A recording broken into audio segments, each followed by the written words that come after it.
ადვოკატმა დატოვა ხდომა, მეც მომიწია ხდომის დატოვება და ამის შემდგომ ვიცმენთ საერთოდ სასწაულს, რომ ესე იგი თურმე მომავალ ორშაბათს უნდა მოვიდეთ და მთელი პროცესი დასკვნითი სიტყვების ჩათვლით ერთ დღეში უნდა მორჩეს.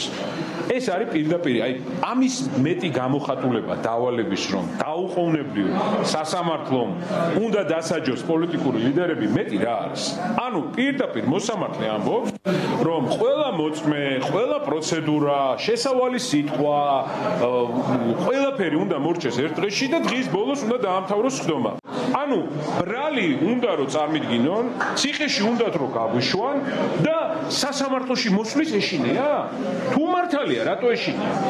თუ მართალია, წულუკიანი, რატო ეშინია სასამართლოში მოსვლის? ხომ ისი წერილით არის ეს ყველაფერი დაწყებული? სიმართლე გითხრათ, არანაირი ესე თქვათ, მოლოდინის განცდები არ მაქვს, იმიტომ რომ ჩვენ კიდევ ერთხელ გავმეორდები, არ გვაქვს სახელმწიფო, სადაც არის სამართალი. ამ სასამართლოში ჩანერგილია წინა ხელისუფლების პროკურატურა, მოსამართლეები, რომლებიც წინა ხელისუფლების დროსაც იგივე დანაშაულს ჩადიოდნენ, რაც ეხლა ეს არის ერთი კასტა, პირდაპირ მინდა გითხრათ.